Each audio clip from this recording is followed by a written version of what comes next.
All right, we're here for round one. We are playing against Team 5C.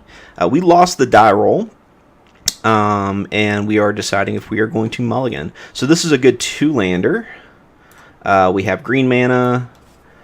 We have some early turn plays. We've got a couple of lords, and we have some interaction and lightning bolt. This is kind of a snap keep. Ideally, we almost want a third land, but we can draw into that pretty easily. But we have early turn plays, we have mid game plays, and we've got reach. So there's nothing wrong with this hand. Let's see what our opponent plays. Arid Mesa, suggesting some sort of aggressive deck. See what they search out. They search out a Stomping Ground. Again, that does kind of suggest an aggressive deck. Deciding if they want to pay the life for it, I guess. Opponent's slow rolling us a little bit here. Let's see what they play. I'm expecting a Goblin Guide, maybe like a Wild Nacatl or something like that. Naya would definitely suggest a Wild Nacatl deck. Nope. Faithless Looting. Faithless Looting could suggest maybe...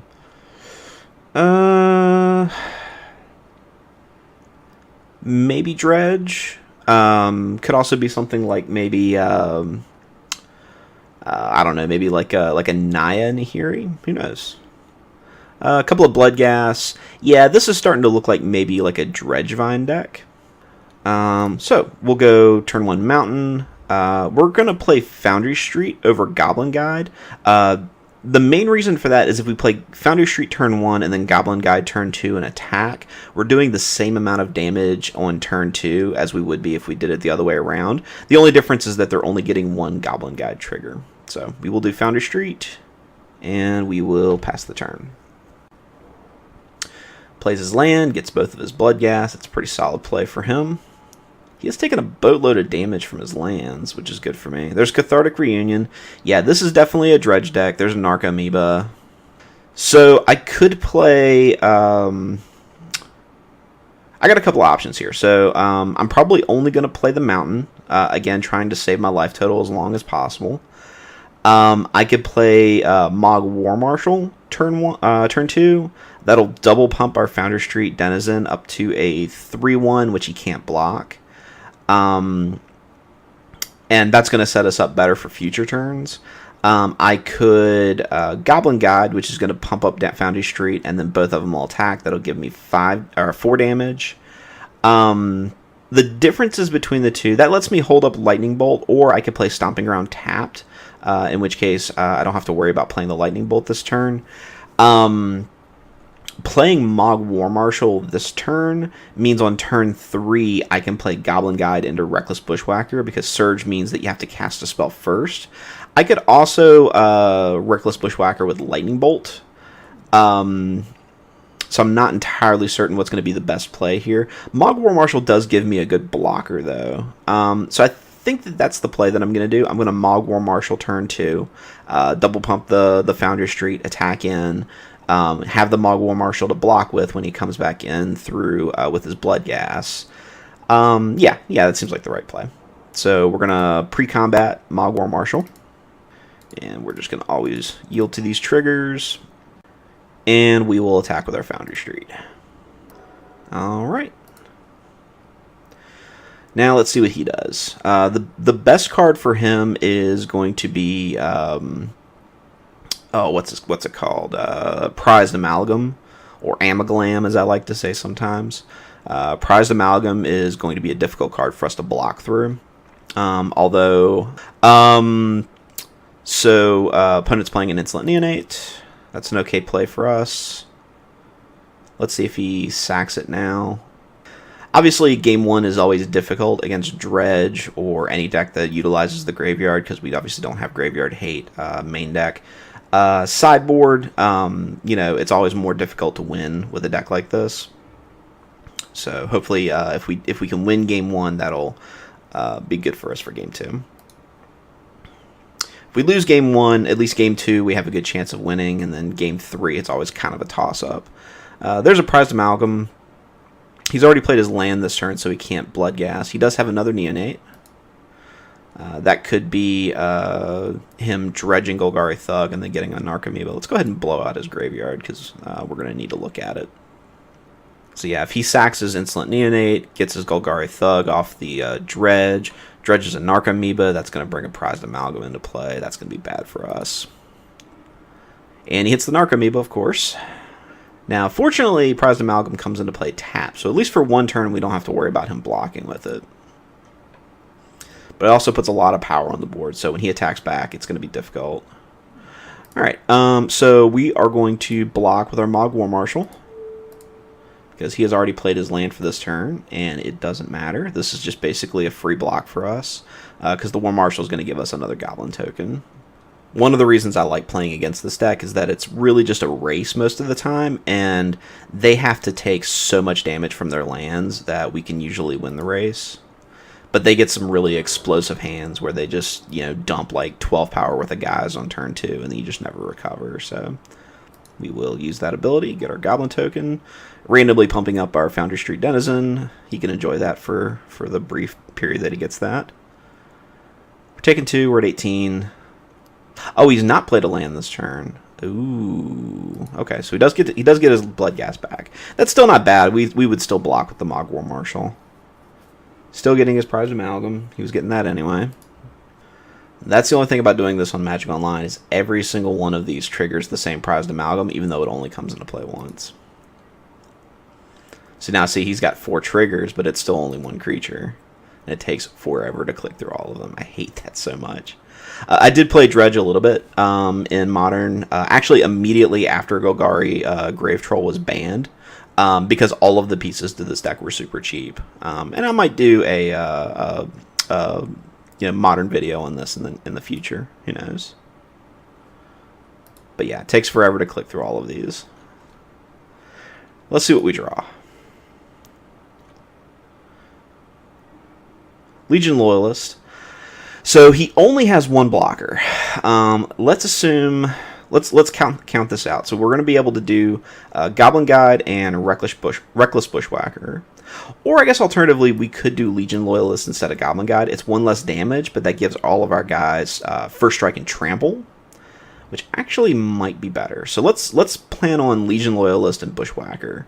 Legion Loyalist will be a 2/1, so that's 2, 3, 4, 5, 6, 7, 8, 9, 10, 11, 12. That puts him at 13. And anybody he blocks, I'm going to First Strike and Trample through. On the Crackback, though, he has 3, 4, 5, 6, 7, 8, 9, 10, 11. He does not have a Conflagrate in the graveyard, but that doesn't mean that he doesn't have one. So going all in on an attack like this is risky, but if we live through his turn, there's literally nothing he can do to stop us because we have Lightning Bolt, even if we can't just attack through. So this is risky, especially since we have to play the Stomping Ground untapped to do it. But I think that's the only way that we're going to get out of this, because if we sit back and just try to hold for blockers, we're never going to survive this onslaught. So we're going to Legion Loyalist. Legion Loyalist is surprisingly good. That First Strike, Trample, and actually the not being able to be blocked by creature tokens, this guy he's just such a house. I love him. We are going to Surge our Reckless Bushwhacker. Triggers Foundry Street. And now we're going to attack Cross. So if we had done Goblin Guide, it would have been 1 more point of damage, but him blocking our Foundry Street Denizen would have been trading with our Foundry Street and then doing 4 less damage anyway. This way, giving him Trample and First Strike is going to really help out. Alright, our opponent opted to go to 1. That means he's going to be doing 1, 2, 3, 4, 5, 6, 7, 8, 9, 10, 11, 12 damage on the backswing. Potentially more, depending on what he has in hand. So hopefully we live through this turn. Staying hydrated over here. Well, he didn't dredge. He dredged his Stinkweed Imp. He did not dredge a Conflagrate. He is going to have to cast his Faithless Looting, though, because he wants to try to get some more stuff on the field. Fortunately, since I'm not below 10 life, his Bloodghast don't have haste. Well, I guess it doesn't really matter. He's got all 4 Bloodghasts on the table. That actually doesn't matter at all. disregard that. And he gives it up because he knows he can't win, which is awesome for us. Because that means we're going into game 2 with sideboard. Relic of Progenitus are obviously the card that we're bringing in for this. Electrickery might be an option. It gets rid of Blood Gas and Narcomoebas. Yeah. Oh, and during my deck tech, I did skip over the Shattering Spree. We do have a Singleton Shattering Spree just for affinity matches. Obviously, I'm not bringing it in here. I don't think we want Atarka's commands, or at the very least, additional Atarka's commands. Maybe we do. What's the card that Dredge will play? It's like Flashback, gain 2 life for every creature in your graveyard or something like that. That's kind of a hard card for us to beat. Yeah, let's bring in a couple of Atarka's commands. And since we're bringing in 8 cards, we have to take stuff out. I think most of our removal is actually going to be what we need to get rid of. Goblin Grenades are not effective. Lightning Bolt is also not super effective. Lightning Bolt does get rid of prized amalgams for a turn, but it's only for a turn. Electrickery does get rid of a lot of the stuff that we want to get rid of, but I don't know. I don't know if we want to get rid of lightning bolts. All right, we're going to play game 2 without the lightning bolts because removal is not super great against a deck that just gets its stuff back anyway. So we'll play without the lightning bolts, but if we feel like we need them in game 3, if we lose game 2, then we'll bring them back in. So with that, we will submit. All right, going to game 2. Our opponent is deciding if they want to play or draw. I'm assuming they're going to play, although sometimes Dredge does want to draw first because that gives you that option for not playing a land and then discarding on turn 1, but don't see that being necessary. This is another good 2-lander hand, and we have all of the mana fixing that we could possibly need. We have one of our best turn 1 plays in Goblin Guide. We've got Mog War Marshals for turn 2, and then we can follow up on turn 3 with a Goblin Bushwhacker. And we have a little bit of interaction with Tarka's Command. Again, this is a really, really good hand. I see absolutely no reason to mulligan it. So we'll keep it. Sometimes I go full Star Fox. You should never go full Star Fox. So, Drakmor Salvage turn 1. Usually you don't play Drakmor Salvage unless you really need a land. So that might suggest that he is a little mana light. He did mulligan to 6. So this may be a land light hand that he has. Which unfortunately means Goblin Guide is not our best option here. But it's freaking Goblin Guide. It's never a bad time to cast Goblin Guide. So let's go Hasty for 2 damage. He has a Conflagrate on top of his library. Alright. So let's see if he has a second land. We know he's not drawing a second land. He did have a land in hand, which is good for him. This might be time for a cathartic reunion. Time to hug it out with Mom. Looks like it. Yep. Hugging it out with Mom. So he discarded Conflagrate and Stinkweed Imp. Gonna dredge the Stinkweed, obviously. Let's see if dredging off the Stinkweed produces more. It sure does. He's got a Golgari Thug and another Stinkweed Imp. He does. So Gnaw to the Bone is the card that we were worried about. And he currently has 1, 2 creatures in his graveyard. So Gnaw the Bone, not gaining him a super amount of life this turn. That means it's probably not worth keeping Atarka's Command up. I mean, we could try to hold him to casting that. But I don't think him gaining 4 life is a lot of value right now. Although on his turn he is going to get to dredge. Ooh, does he have something to dredge? Yeah, he can dredge life from the loam. We drew another land. That's not super good for us.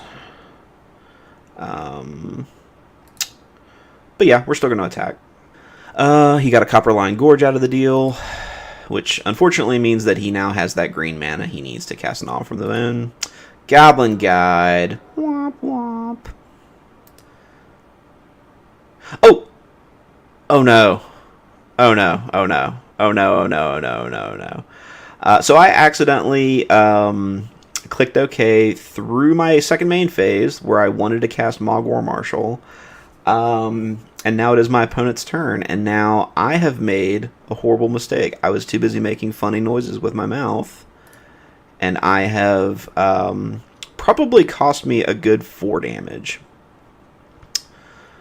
Maybe even more. Probably more, actually. So that is bad for us.